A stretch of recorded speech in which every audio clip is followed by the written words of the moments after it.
There is a house at the edge of the Grimvale forest that no one visits twice. Not because it is haunted, though some say it is. Not because the trees around it grow in wrong directions, their branches curling back toward the trunk like fingers recoiling from something unpleasant, though they do. People avoid that house because of the man who lives inside it. Vexen Darkfang, Elder, Gamma Wolf. A man whose smile never quite reaches his eyes, and whose eyes never quite look at you directly, always slightly to the left, slightly past you, as if he is already thinking about the moment you stop being useful to him. He has a daughter. Had a daughter. That is what he tells people. She died, he says, whenever anyone asks. He says it the way other men say the weather turned, or the road was rough. Flat. Unbothered. A fact he has long since filed away in a drawer he never opens. Her name was Zyra. Zyra Darkfang. She would have been 23 years old. The Grimvale pack is not a large pack.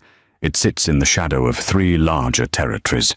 The Ironbane lands to the north, the Moonclaw Highlands to the east, and dead center above all of them, the sovereign territory of the Alpha King himself. 12 packs, 1 throne, 1 man whose word is law from the tallest mountain to the lowest valley in all the known wolflands. His name is Kelric Silverhowl, and on the morning this story begins, he is riding through Grimvale territory on what his advisors call a routine inspection, and what he privately calls the only 2 days a month. He doesn't feel like he is suffocating inside his own crown. He rides with 4 guards. He told his council he would take 12. He always tells his council 12 and then takes 4, because 12 guards turn a quiet ride through wolf country into a parade, and Kelric Silverhowl has not been able to move through the world quietly since he was 19 years old, and his father placed a crown on his head at his own funeral. He is 31 now. He does not look tired. Alpha Kings are not permitted to look tired. But if you watched him closely, if you were the kind of person who noticed the small things, you would see the way his jaw tightens when the tree line opens up and he can see the sky without buildings in the way. The way his shoulders drop exactly 1 inch. The way he breathes differently out here, like a man remembering who he was before the crown decided who he had to be. They reach the Grimvale village boundary just before midday. It is a modest settlement. Wooden homes with stone foundations. A market square that smells of roasting meat and pine resin. Wolves who stop what they are doing when they see the silver crest on Kelric's riding cloak and lower their heads in the old way, chin to chest, eyes down. He hates that part. He never says so. His lead guard, Torvex Grimfang, rides just behind his left shoulder. Torvex is the kind of soldier who treats silence as a weapon. He uses it so well that most people confess things to him just to fill the quiet. He has served Kelric for 9 years. He is one of perhaps 3 people on the planet who can tell when the Alpha King is unsettled. He is unsettled now. "You're doing it again," Torvex says quietly. "Doing what?" "Scanning. That you've checked the eastern tree line 4 times since we entered the village." Kelric does not answer immediately. He looks straight ahead at the village elders' hall, a long, low building with a green roof and smoke rising from 2 chimneys. Everything about this village is exactly as the quarterly reports describe it. Quiet, functional, compliant. Something about it makes his skin feel wrong. "It's nothing," he says. Torvex does not argue, but he does not look convinced. The village elder comes out to meet them before they reach the hall. Vexen Darkfang. He is perhaps 55, built like a man who was once physically powerful and has since gone soft in a way that somehow makes him look more dangerous, not less. His hair is silver at the temples. His handshake, when he extends it to Kelric, is exactly the right amount of firm, practiced, rehearsed. Alpha King, he bows his head. We are honored. Elder Darkfang, Kelric dismounts. This is an informal stop. We'll need lodging for the night, a meal, and access to your tithe records for the last quarter. Of course, of course. Vexon smiles. My home is yours. I have a guest room prepared. We always keep one ready for dignitaries passing through. Always ready. Kelric files that away without showing that he has. He follows the elder toward the large house at the north end of the square. It is bigger than the others. 2 stories. Stone all the way up, not just the foundation. A man who has made sure his home announces his importance without him having to say a word. They enter. What the house smells of candle wax and wood smoke, and something else, something underneath those things, something that Kelric's wolf senses catch for just a fraction of a second before Vexon opens a window in the front room and a gust of pine air sweeps through and covers it. Kelric stops walking, just for a breath, just long enough that Torvex almost walks into him. Something wrong? Vexon asks, turning. No. Kelric starts moving again. Show me the guest room. But that night, lying in the guest room on the 2nd floor, staring at the wooden ceiling above him, Kelric cannot sleep. It is not unusual for him to have trouble sleeping. The crown has a way of following a man into his dreams. But this is different. This is not the restless turning of a mind with too many problems. This is his wolf, the deep animal instinct that every werewolf carries in their chest like a second heartbeat, pressing against his ribs and refusing to quiet down. Something is wrong in this house. He tells himself it is nothing. Old houses creak. Strange smells accumulate. He is a king who has not slept well in a decade. He is not a reliable judge of what is and isn't unsettling. He closes his eyes. And then he hears it. At first he thinks it is a mouse, a small sound, barely a sound at all, a shift of weight, a soft exhale, and then, beneath the general quiet of the house, settling into the cold night, so faint that no ordinary wolf would have caught it at this distance and through this much solid floor. A heartbeat. Not his, not Torvex's, 2 rooms away. Not Vexon's, whose slow sleeping pulse Kelric had already unconsciously catalogued in the way all alpha wolves do, filing away everyone in the territory as either threat or not threat. This heartbeat is coming from below him, from under the floor. It is fast, frightened, and it is trying very, very hard to be still. Kelric sits up slowly. He sits there for a long time, listening, not moving, barely breathing, using every part of his alpha senses to reach through the wood and stone and dark and find the shape of what is down there. One person, small, human-sized, though their wolf presence is dim, suppressed or simply very weak, alive, awake, and terrified. He stands up, finds his boots, does not light a candle. In the dark, moving like water through the sleeping house, the Alpha King goes looking for whatever, whoever, is under the floor. Now, the access point is not obvious. He finds it in the kitchen, behind a cabinet that is bolted to the wall but swings outward on a hidden hinge when you press the right spot. Someone built this. Someone planned it. This is not a root cellar or a storage space that someone happened to start living in. This is a space that was designed to be invisible. The stairs going down are narrow. Unfinished wood. No railing. At the bottom, a short hallway that ends in a door. No lock on this side. The lock is on the outside. Kaelric stops in front of that door and just breathes for a moment. The heartbeat is right behind it. Faster now.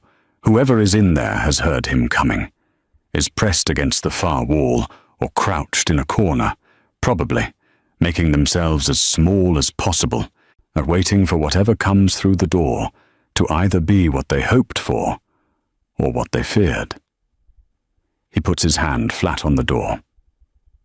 "I'm not going to hurt you," he says, quietly, the way you speak to something wild that has no reason to trust you. "I heard you. I just want to know you're all right." Silence. Then, so soft he almost misses it. A voice.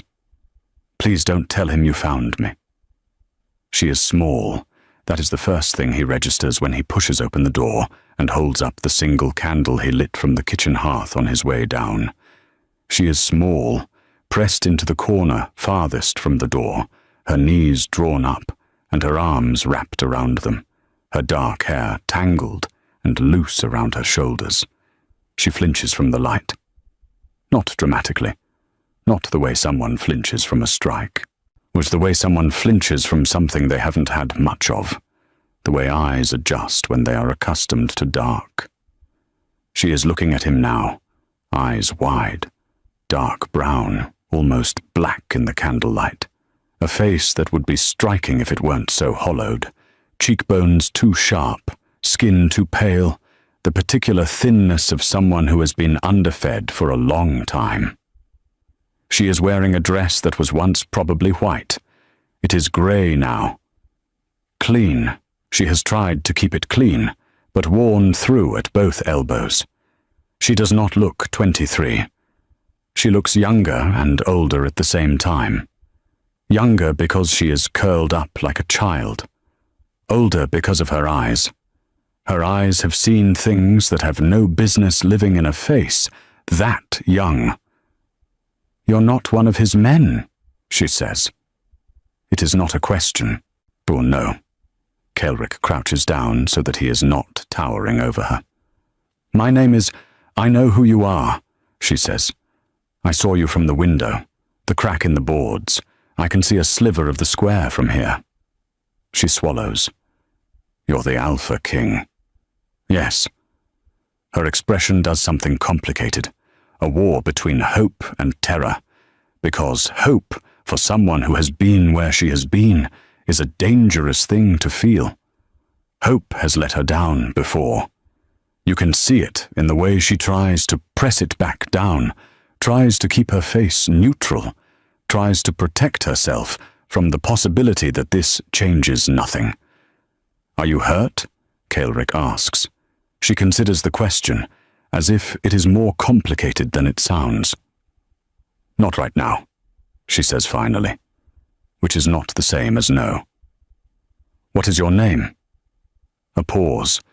Such a long pause that he wonders if she has forgotten it, or if she has simply not said it aloud in so long that it feels strange in her mouth. "Zyra," she says. "Zyra Darkfang." He does not react to the surname, not outwardly, but inside something cold and very precise clicks into place.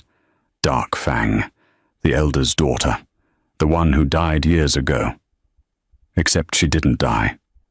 She is 23 years old, and she is sitting in a room under her father's kitchen floor, and she flinches from candlelight. "How long have you been down here?" he asks. She tilts her head slightly, the way someone tilts their head when they are calculating something that should not require calculation. "What month is it?" The question hits him somewhere he doesn't expect. He keeps his voice level. "Late autumn. The harvest moon was 3 weeks ago." Something moves across her face. She counts silently. 4 years, she says. Almost 4 years. The room feels smaller. 4 years, he repeats, and he is very careful about how he says it.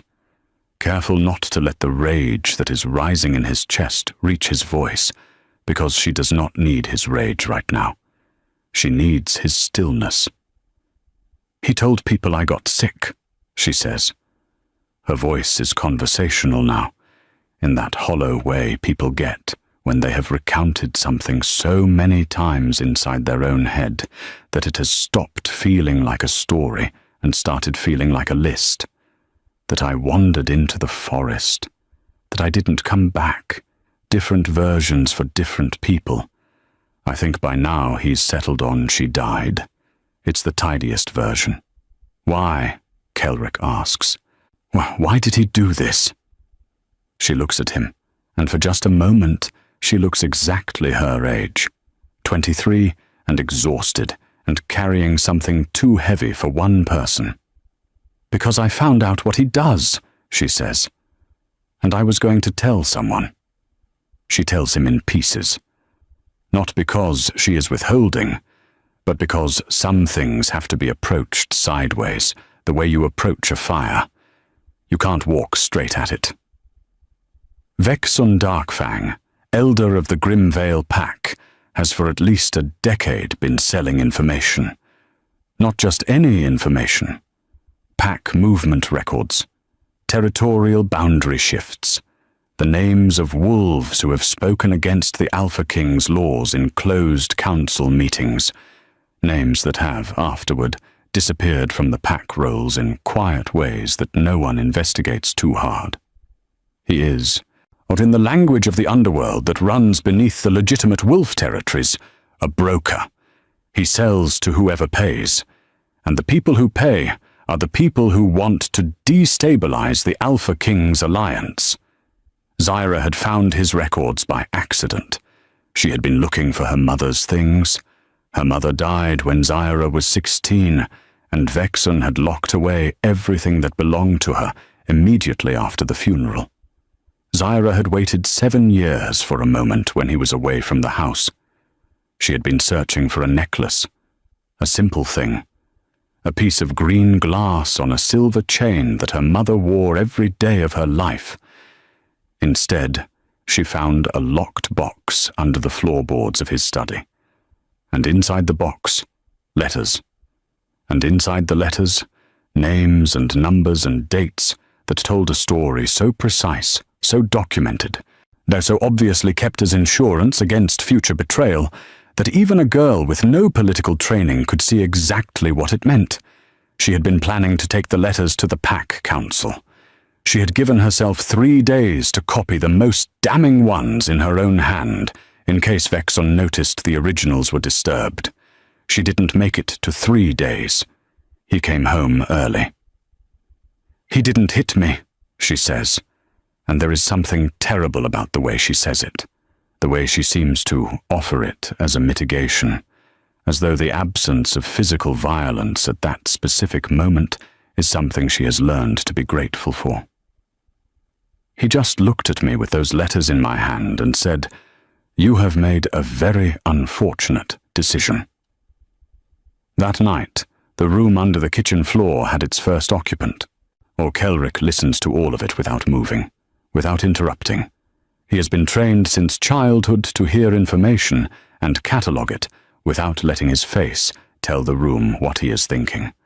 He is thinking that he wants to walk upstairs and break every bone in Vexun Darkfang's hands. He keeps his face neutral. When she finishes, the silence sits between them for a moment. She is watching him carefully. He can see her measuring him, trying to figure out what kind of person he is, what he will do, whether he is the kind of man who hears all of this, and then decides it is too inconvenient to act on. "You believe me," she says. Not a question, a careful observation. "Yes. Why, you just met me. He's your elder. He has records, a reputation." "He does," Kelrick agrees. "And I've been in this house for 6 hours, and my wolf has been wrong about exactly nothing in 31 years.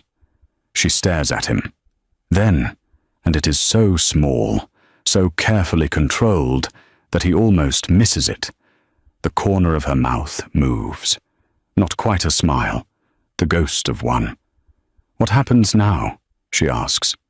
"Now," he says. "I need you to trust me for approximately 12 more hours. Can you do that?"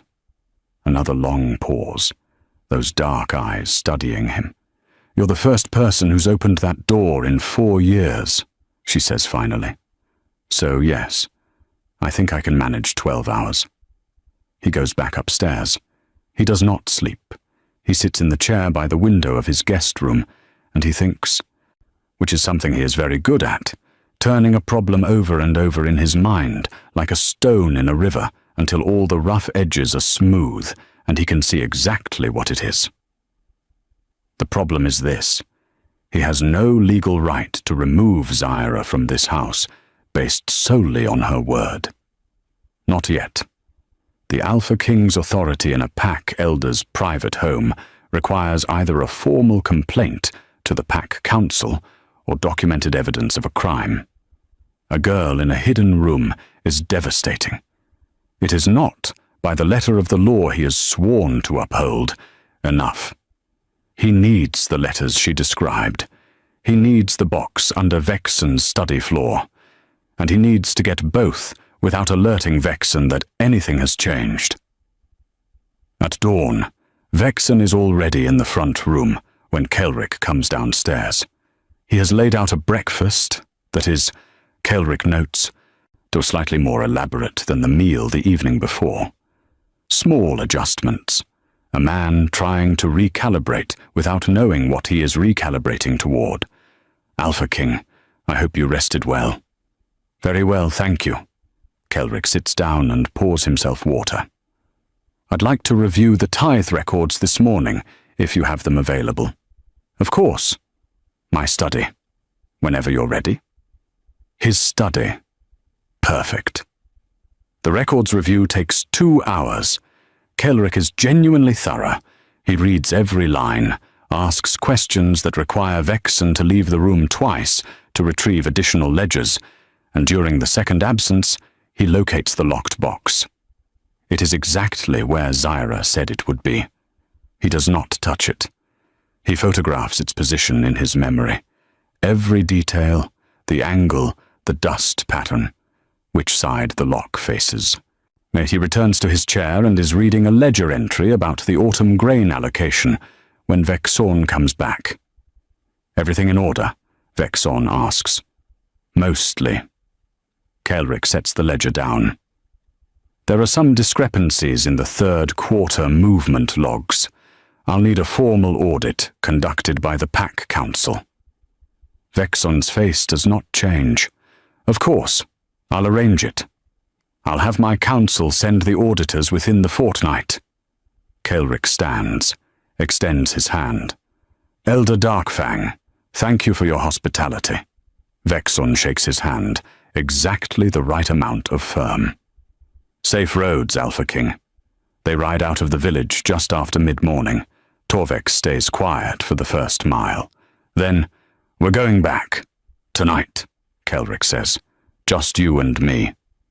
"Do you want to tell me what we're going back for?" "2 things. A box. Oh, and a girl."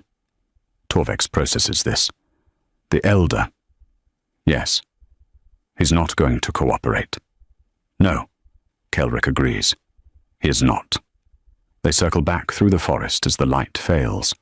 No horses this time. Horses make noise.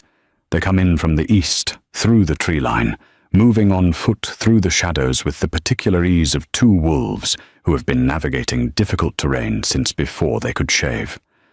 The village is quiet. The elder's house is dark, except for a single light in the study window. Good. He is awake, which means he is in the study, which means he is not in the kitchen. They go in through the back, a window latch that Kelrick had loosened that morning, casually, while Vexen was out of the room for 60 seconds to retrieve a ledger from the shelf behind him. Into the kitchen, down the hidden stairs. Kelrick raps softly on the door. 3 times. A pause. 2 more. A code he had told her that morning, crouched in her dark room with the candle burning low. 3, then 2. That's me.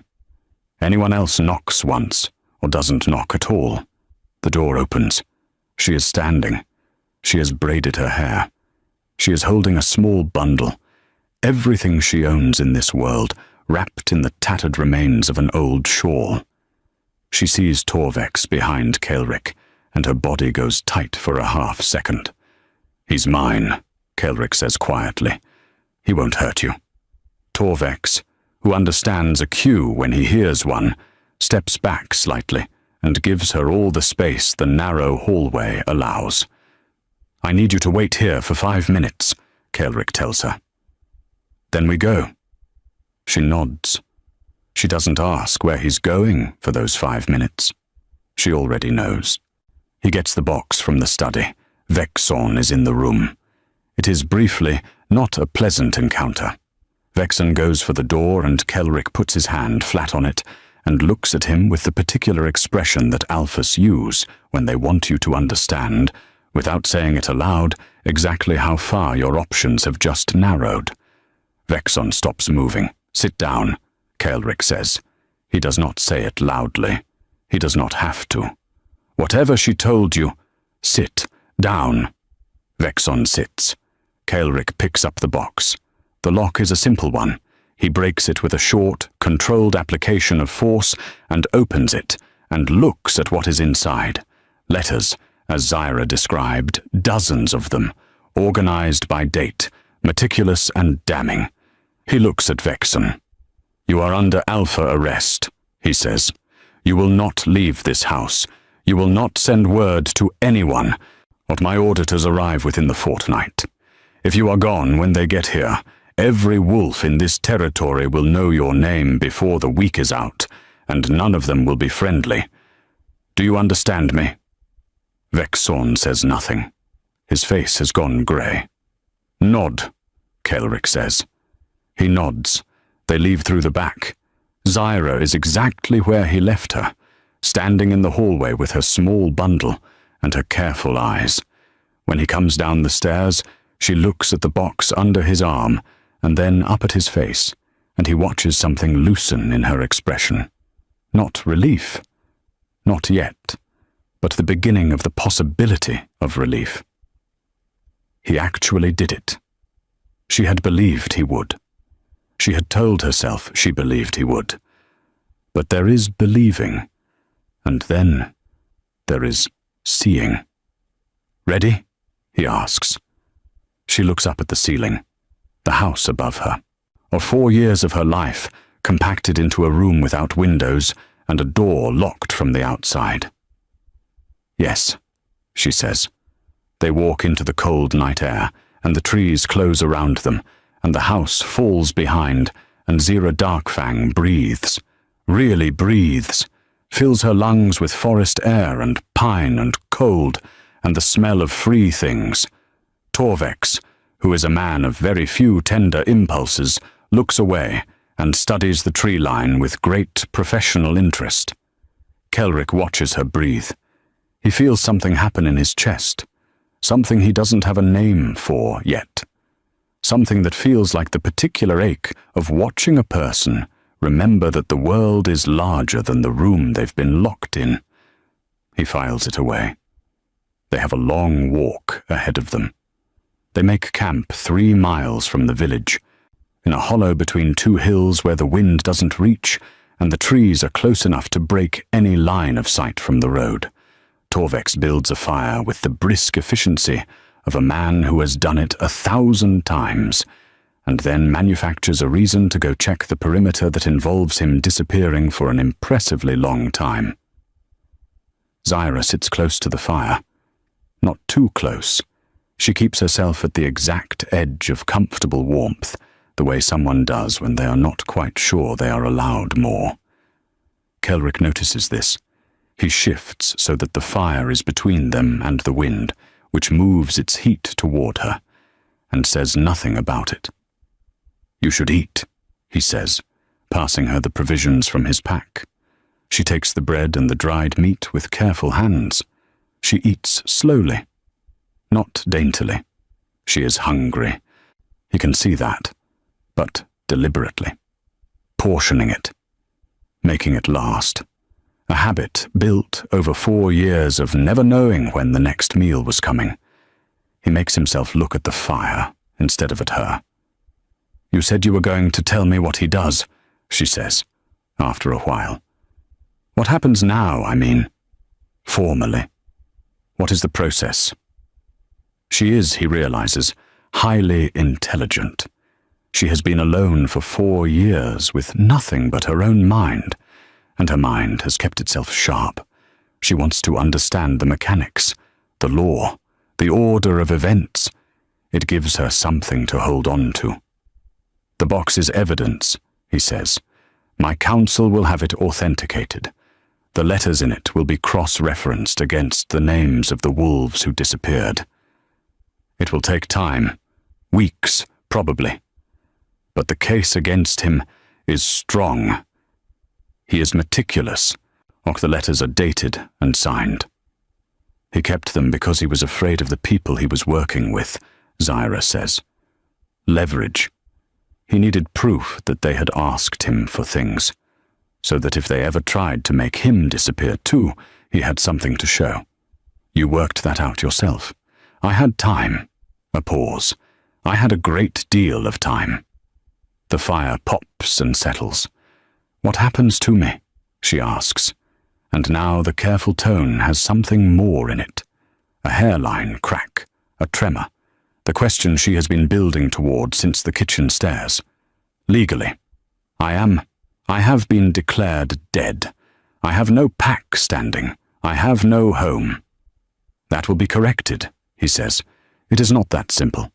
"No," he agrees. "It isn't. But it will be done." He looks at her across the fire. "You have my word." She looks back at him. There is that war again, hope against learned distrust. She has been let down by every person who was supposed to protect her. Her mother is gone. Her father is a monster. The pack she grew up in let a man lock his daughter under the floor and told themselves she had simply died. He is the Alpha King. He could fix this with 3 signed documents. He could also ride away in the morning and file her case with a junior administrator and never think about it again. She cannot know which kind of man he is. Not yet. "Okay," she says quietly. "I believe you." He doesn't let himself show how much that costs her to say. He just nods. In the morning, Torvex arrives back at camp with 2 horses. He had left them a mile back when they came in on foot the night before, and they ride north toward the capital. Zyra rides behind Kelric on his horse, but there is no second saddle, and she is not strong enough yet for a full day's riding on her own. Her legs haven't carried her any significant distance in 4 years. She holds on lightly, her hands at his sides, not his waist, just enough to keep her balance. He is aware of it in the way you become aware of a very quiet sound in a silent room. Not overwhelming, but present, specific. She is aware of it too. She keeps herself very correct, keeps her spine straight, keeps some portion of air between them at all times. They don't speak much in the morning. The road is uneven, and Kelric is thinking about the sequence of events that will have to happen once they reach the capital. The council session, the evidence review, the formal notification to the Grimvale Pack, the process of reinstating Zira's legal identity. And underneath all of that, like a current under a river's surface, the thing he is not letting himself think about yet. The way she had looked at him when he came down the stairs with the box, the way she had breathed outside. He files it away. He is very good at filing things away. At midday, they stop at a creek to water the horses. Zyra slides down from behind him and almost stumbles. Her legs are unsteady on solid ground, which happens when you don't move much for a very long time. She catches herself on the saddle. Kelric reaches out and steadies her, his hand at her elbow. She goes very still. Not afraid, still. Just still. Like someone who has not been touched carefully in a very long time and has to remember what that is. He releases her elbow, steps back, gives her room. "Thank you," she says to the creek. "Are you all right?" "My legs are just—" It takes a moment. She walks to the water's edge, crouches down carefully, cups water in both hands and drinks. Then she sits back on her heels and looks at the creek, at the light moving on it, at the sky above the trees. "I forgot what running water sounds like," she says. Not dramatically, just a fact that has arrived on her tongue and come out. Kaelric stands behind her and looks at the same creek. "What else did you miss?" he asks. He does not know why he asks it. It is not a practical question, but something about her makes him want to know the shape of what she has been living without. She thinks about it seriously. "Wind," she says. "Rain. The sound of rain. And there's birds in the morning. I could hear them sometimes, through the boards, but only just." A pause. "What do you miss?" she asks, and then catches herself, as if the question has surprised her. "I'm sorry. I didn't mean to. It's fine." He crouches beside her at the water's edge. Riding. The kind that doesn't go anywhere. Just riding until the horse decides to stop. She looks at him sideways. "You're the Alpha King. You can ride anywhere you want." "I can ride anywhere I'm supposed to be going," he says. "It's not the same thing." She considers this. Something in her expression softens. A recognition. Two people trapped by different kinds of walls. "No," she says. "I suppose it isn't." They reach the outer limits of the capital city by late afternoon. Zyra sees it first, the towers rising above the tree line, the wide road cutting through to the gates, the way the city announces itself well before you arrive. She stares. He watches her stare. "It's very large," she says. "Yes. I have never been to a city." "What did you think they looked like?" She takes a moment. "Bigger versions of the village, I think. Just more of the same things." She shakes her head. "This is different. This is something else, entirely." He sees the city through her eyes for a moment. The walls, the towers, the noise and smell of it. All the accumulated life pressing against its own boundaries. He has lived here so long, it has become invisible to him, the way familiar things do. Through her eyes, it is enormous and strange and real. He lets himself see it.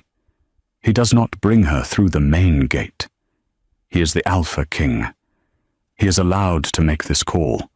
He brings her in through the eastern gate, which is quieter, and takes her to the palace's private wing before anyone has time to know they have returned.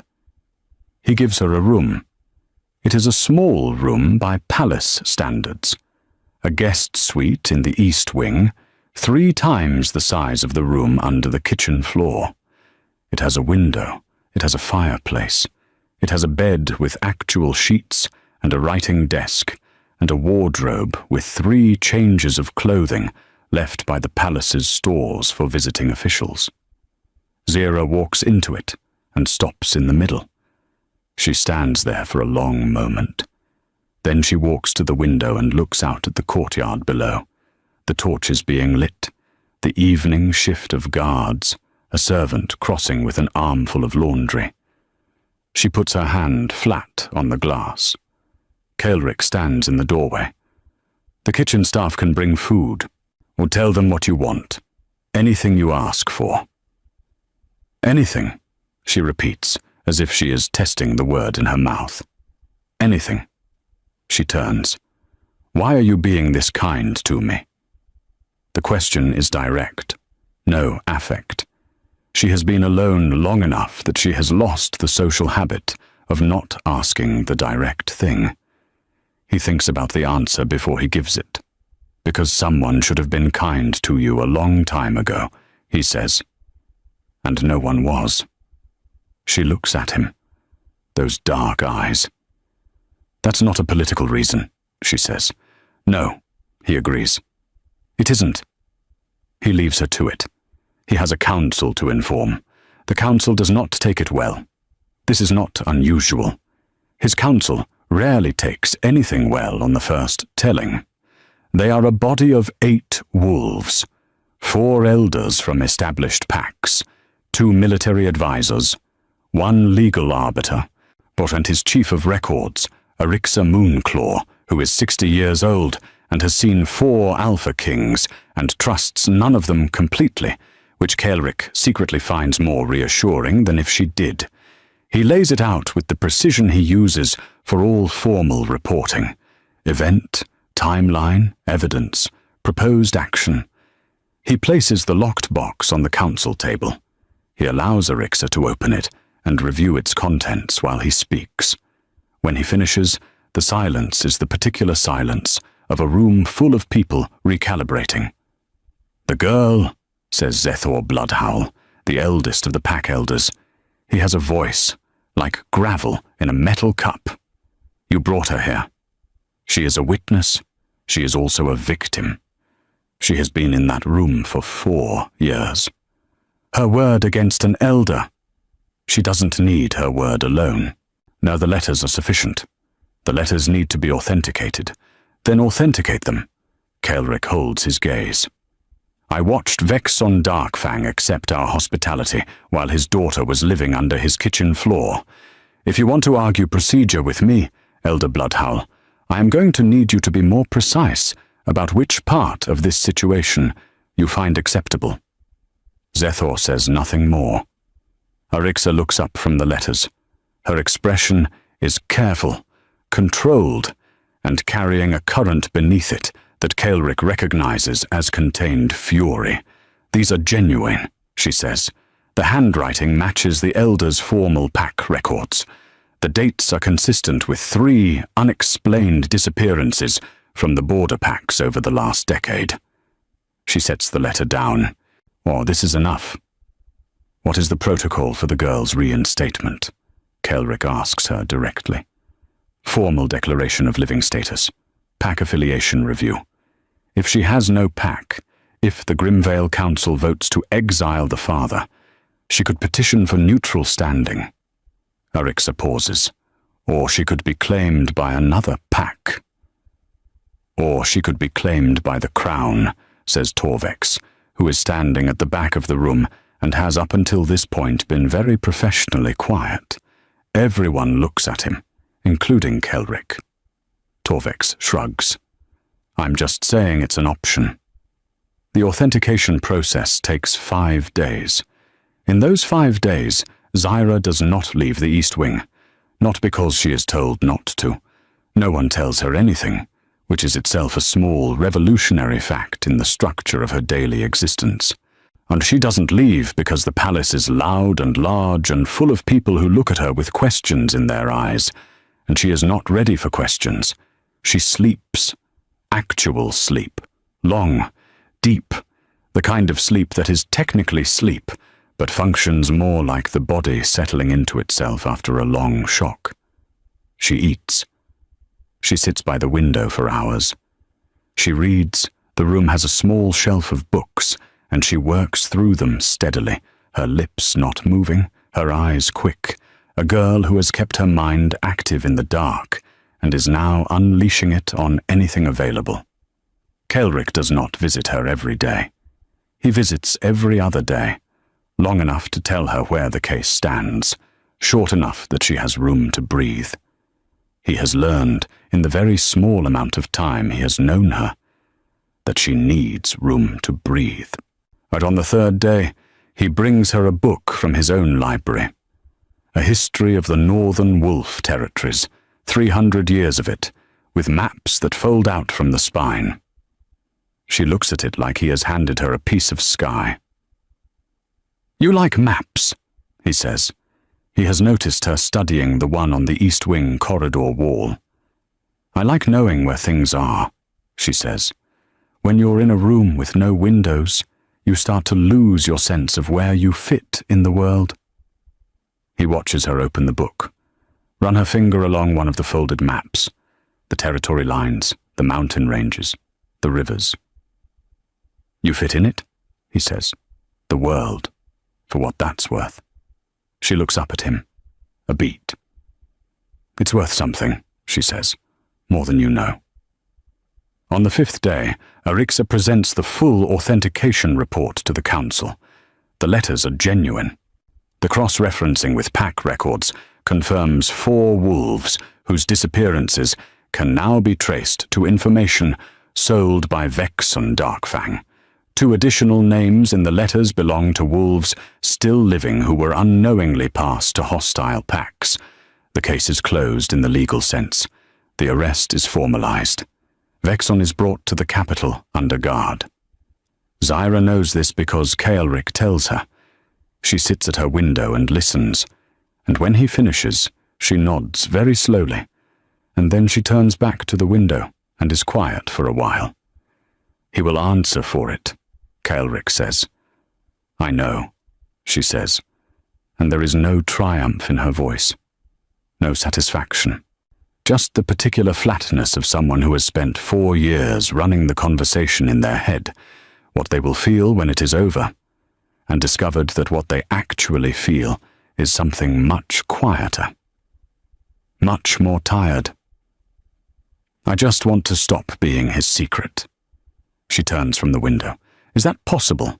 Can I just be a person? A real existing person in the world again? Yes, he says. It starts today.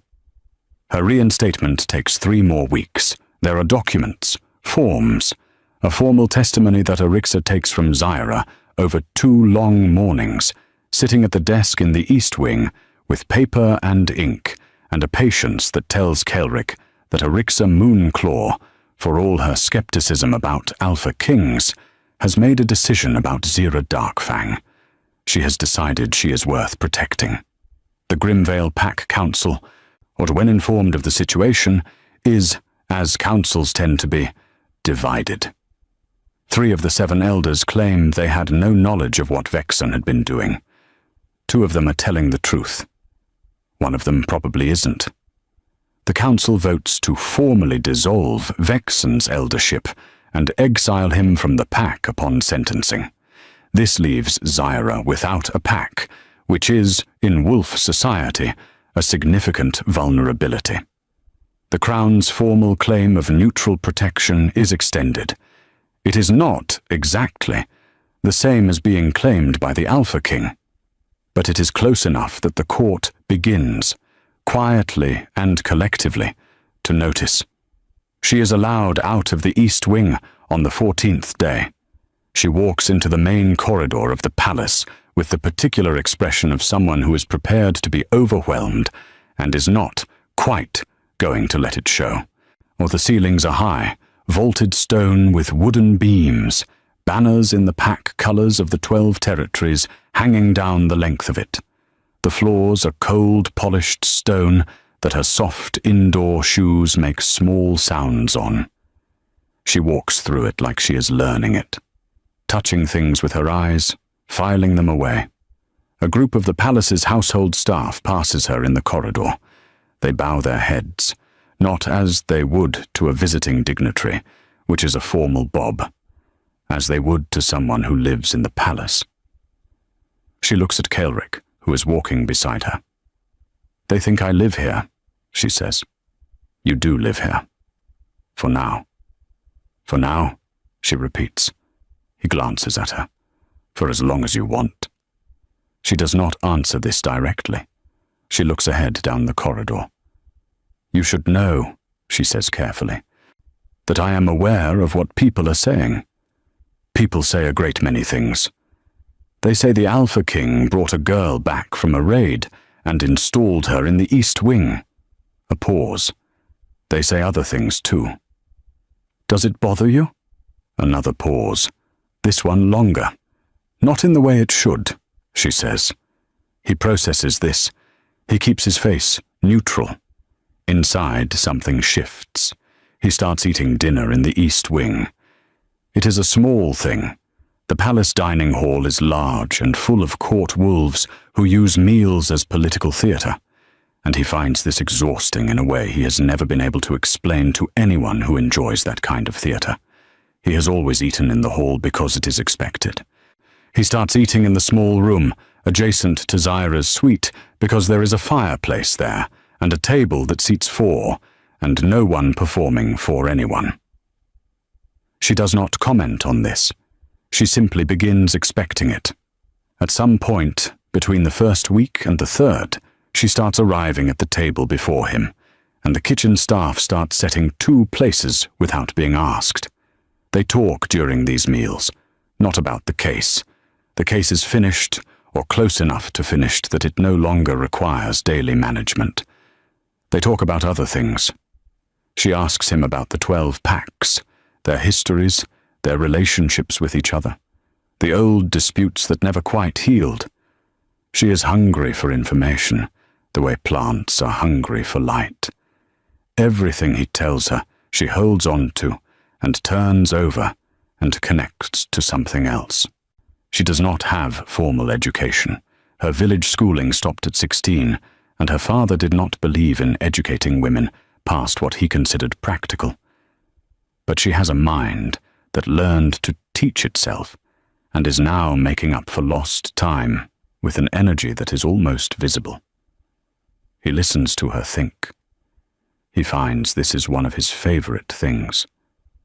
She asks about his family.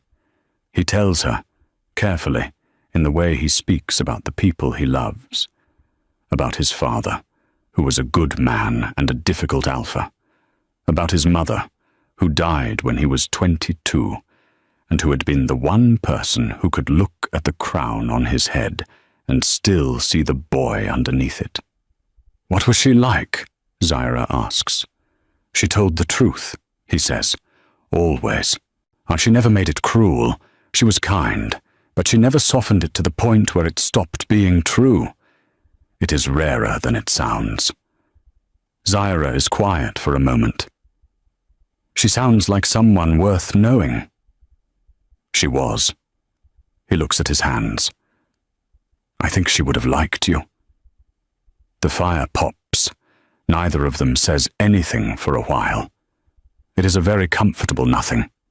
He does not plan the moment. He is almost certain of this. He is a man who plans most things. But this he does not plan, because planning would require acknowledging that he is moving toward something, and he has been, with considerable discipline, not acknowledging that.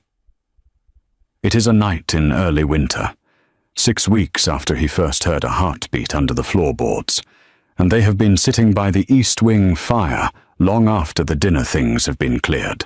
Though she is reading the history book, which she has been working through at the pace of someone savoring each page, and he is going through a summary of the border reports that arrived that morning, and they are both entirely aware of each other in the way 2 people are when proximity has become so natural it has stopped being thought about.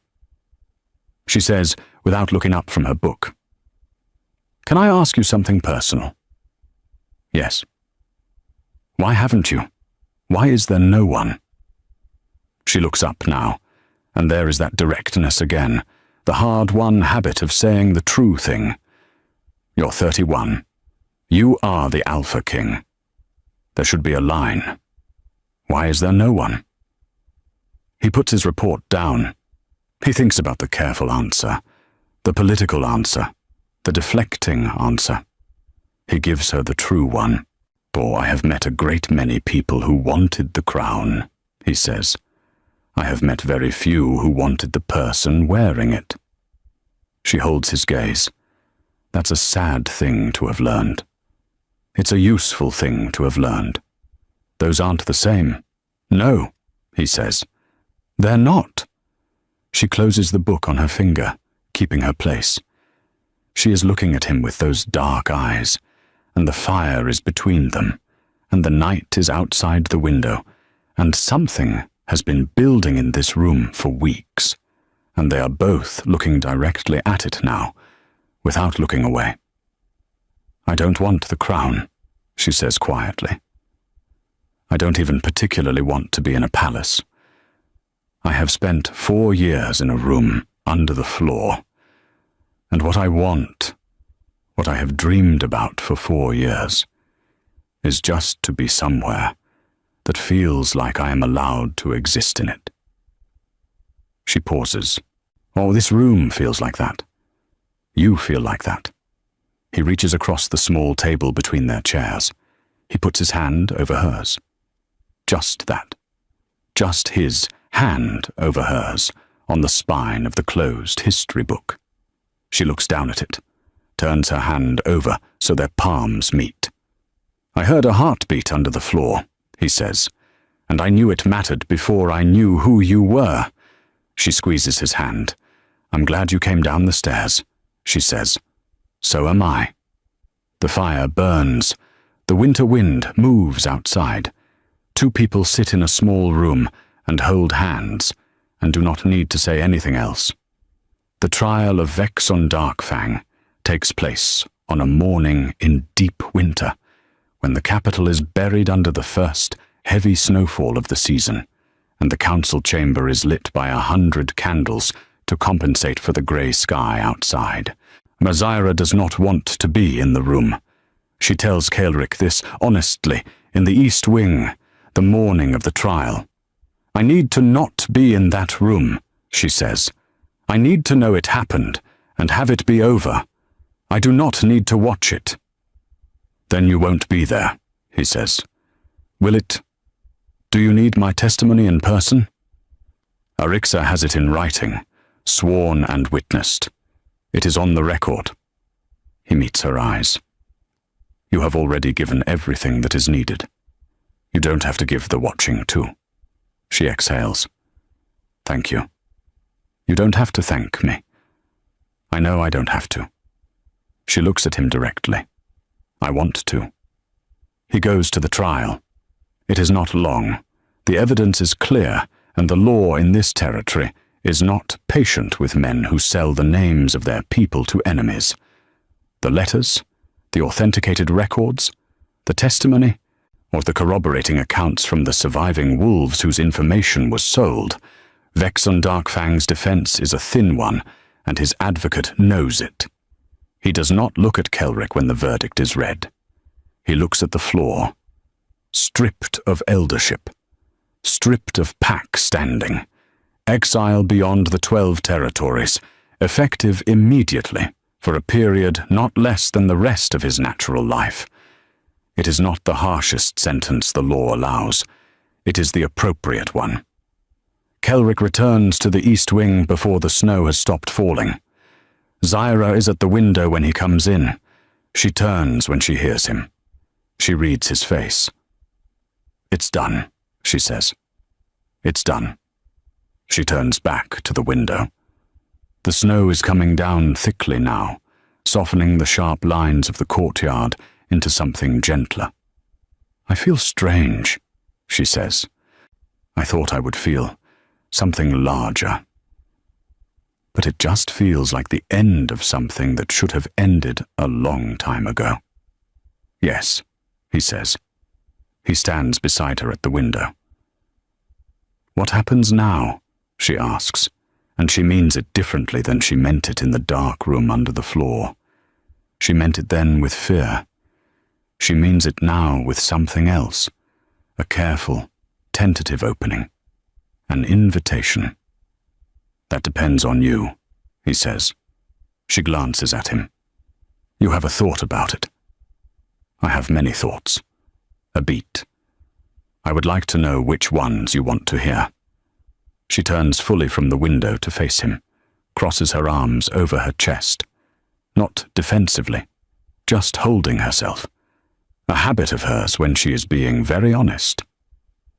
I am a girl from a small village, with no pack, no formal education, and a very recent history that includes 4 years in a room under a floor. She tilts her head. I am not, on paper, a compelling case for anything involving the Alpha King. On paper, he says. On paper. I am not particularly interested in the paper version. He looks at her steadily. Zyra. You have the sharpest mind I have encountered in this palace, which includes people who have been trained specifically to have sharp minds. You have more integrity in the way you hold a conversation than most elders have in their entire careers. You look at the world with your actual eyes, not the ones other people have told you to use. He pauses. These are not small things. She is very still. You are not going to frighten me with your history, he says. Your history is something that happened to you. It is not what you are. Something moves in her face, a fracture in the careful composure, very small, very contained, the way a person's face moves when they have heard a true thing that they have needed to hear for a very long time, and were beginning to worry they never would. I don't know how to be in a palace, she says, quietly. I don't know any of the rules. I'll teach you the ones that matter, he says. And the ones that don't, you can ignore. I've been ignoring most of them for 11 years. The fracture in her composure becomes the smallest smile. Real. Not the ghost of one. Actual. He reaches out and tucks a strand of hair behind her ear. A gentle thing. A careful thing. Stay, he says. Not as a command. As a question. As the most important question he has asked in a very long time. She looks at him. At his hand near her face. At the snow outside, and the fire behind them, and this life that is being offered to her in this room on this winter morning. Yes, she says. Simple, certain, yes. Spring comes slow to the capital. The snow gives way by degrees, first at the edges of the courtyard, where the sun reaches longest, and then slowly inward until the stones are visible again, and the air has that particular clean smell that only exists in the first weeks after a long winter. Zyra walks through the palace gardens on a morning in early spring with mud on her boots and the history book under her arm, because Arixa has given her access to the palace library, and the history book has led to 7 others, and the others have led to a general appetite that Arixa, who is secretly delighted by this, has begun actively feeding. The court has, to by and large, made its peace with her. It did not happen all at once. Nothing real happens all at once. There were weeks of careful observation, the court trying to determine what she was to the Alpha King, and then what she was to the palace, and then what she was full stop. And Zyra, who cannot perform and has never tried, simply continued being exactly what she was, curious, direct, occasionally blunt in the way that makes people uncomfortable and then grateful, deeply attentive to whoever is speaking to her. Arixa declared her opinion early and forcefully, which helped. Arixa's opinion carries significant weight in a palace where people respect earned authority over inherited title. Torvex's opinion was communicated non-verbally by the simple act of always positioning himself slightly to Zyra's left in any room where he perceived a social threat to her. It took her 3 weeks to notice he was doing this. When she noticed, she said nothing. But the next morning she arrived at the morning briefing with 2 cups of the very strong, very bitter tea he drank every day, and handed him one without comment. He received this gift with the solemnity it deserved. She comes to the morning council briefings. This is not announced. It begins because Kaelric mentioned something at dinner that he had been presented in that morning's briefing, and she asks a question about it that causes him to stop mid-sentence, because it is a question that had not occurred to him, or to anyone at that morning's briefing, and it is the right question. He begins telling her about the briefings more deliberately. She begins asking about the pieces she doesn't understand. He begins explaining them. Within 2 months, she understands the political structure of the 12 packs with a clarity that most court wolves take years to develop. He tells her one afternoon, "You could be in those briefings. She looks up from the maps she is annotating. I don't have any official position. That, he says, is a solvable problem. She sets her pen down carefully. What are you saying? I'm saying that there is a formal role for an advisory counselor to the Alpha King, an independent one, not affiliated with any pack, reporting directly to the Crown. He holds her gaze. I am saying the position has been unfilled for 6 years because I haven't found the right person. You're saying that to me? Yes. She is very quiet for a moment. People will say you created the position for me. People will say many things. He tilts his head. What do you say? She looks at the maps, at her careful annotations, the questions she has marked, the patterns she has identified, the places where the recorded history doesn't match the current territorial lines, and something happened in between that no one has explained to her satisfaction. I say yes, she says. Obviously I say yes. The formal appointment happens on a mild afternoon in late spring. It is not a large ceremony. Kelric does not like large ceremonies, and Zira actively dreads them. But it is formal enough. Arixa reads the letters of appointment. The senior council members bear witness. The crown seal goes on the document. Zira Darkfang, Independent Advisory Counselor to the Alpha King, by royal appointment. She is 23 years old, and she is standing in a council chamber in the capital, wearing a dark green dress that Arixa had made for her.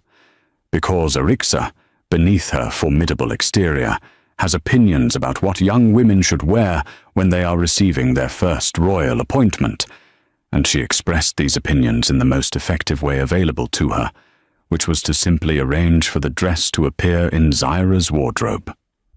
Zyra stands there while the document is read, and she keeps her face composed and official and correct.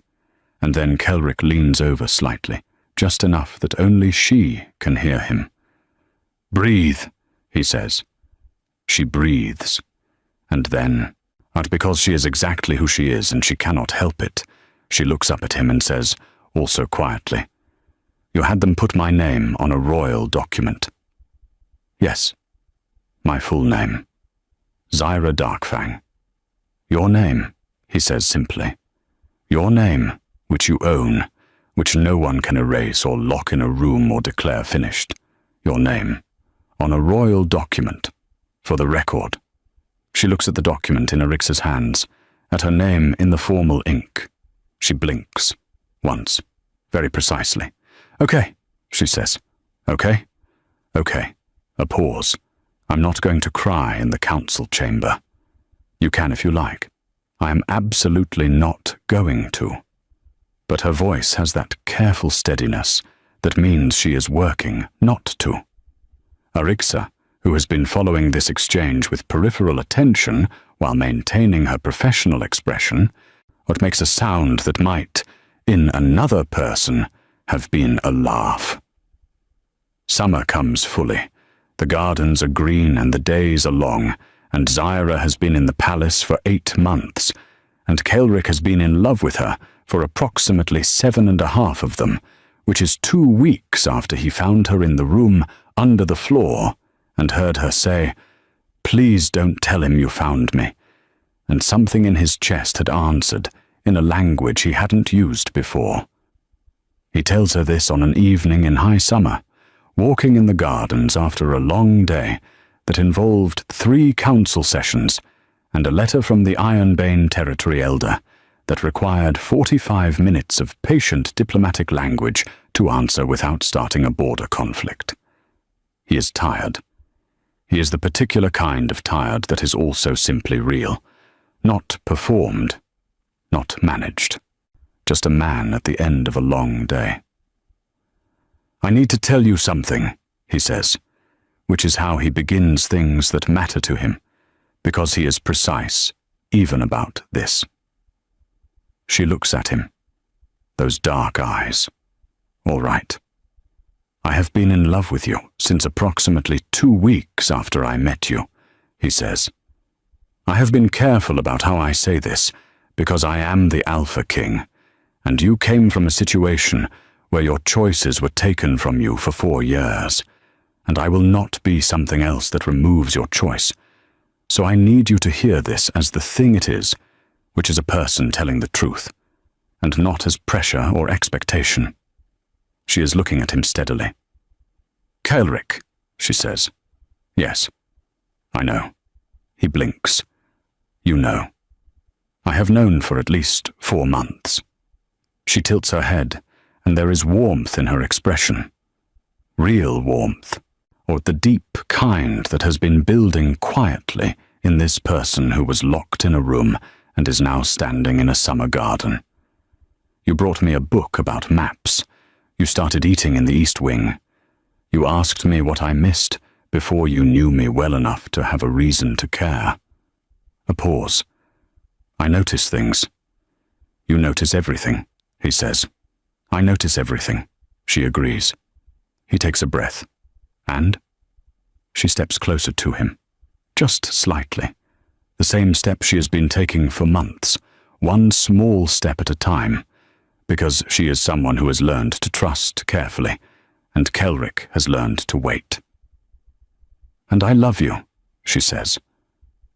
Precisely, and without reservation.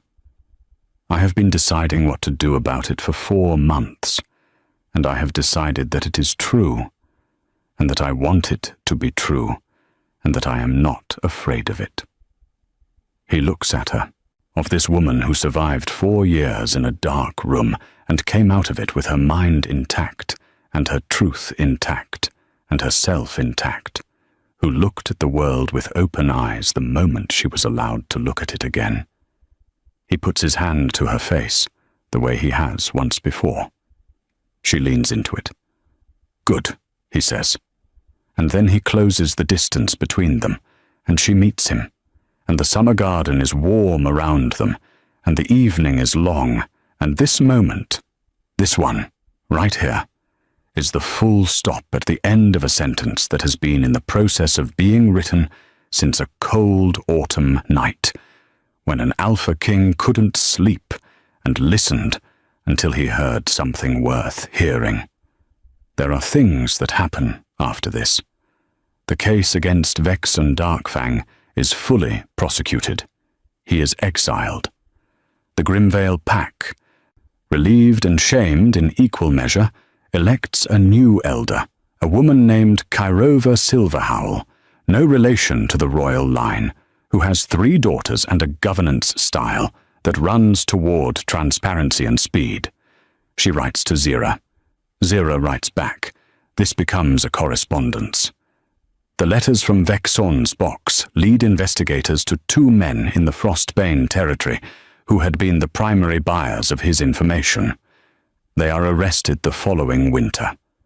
The wolves they had endangered are found, most of them alive, in hiding in different territories. They come home. Arixa Moonclaw retires at 62. She does not go far.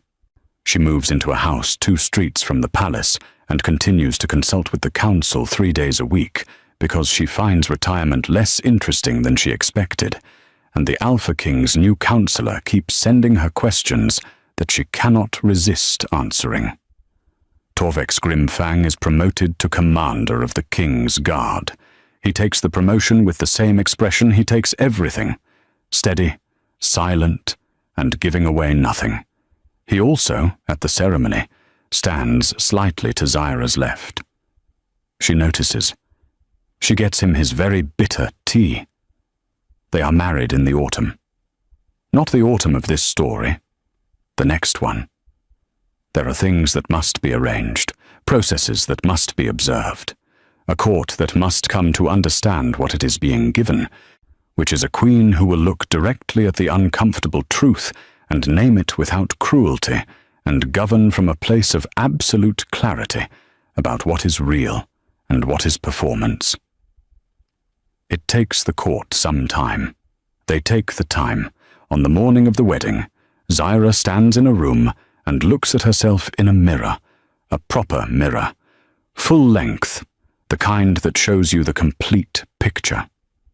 She is wearing the white the occasion calls for, and her hair is up, and there are wolves outside the door who are waiting for her to come out and take her place in history. She looks at herself for a long time, not checking, just looking, the way someone looks when they are confirming that they are real, that they are here, that they exist in the world and the world has room for them and the room is not underground. And then she turns away from the mirror and opens the door and walks out into the light. The Alpha King hears her heartbeat before he sees her. He is standing at the end of the long aisle in the ceremony hall, with the 12-pack banners hanging from the high ceiling and every important wolf in the territory looking at him and waiting. His guard is at his left. His council is assembled. The crown is on his head, and across the room, beyond the doors that are about to open, he can hear her heartbeat. Fast. Just slightly fast. Exactly the right amount. He is smiling before she comes through the door. And when she sees him smiling, when she reads his face across the length of that long aisle, she smiles back.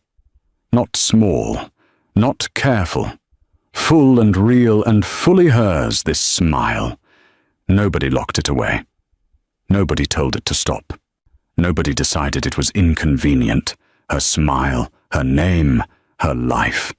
This is the end of the story of a girl who was declared dead, and a king who heard her heartbeat, and what happened when one person with authority chose to use it in the right direction.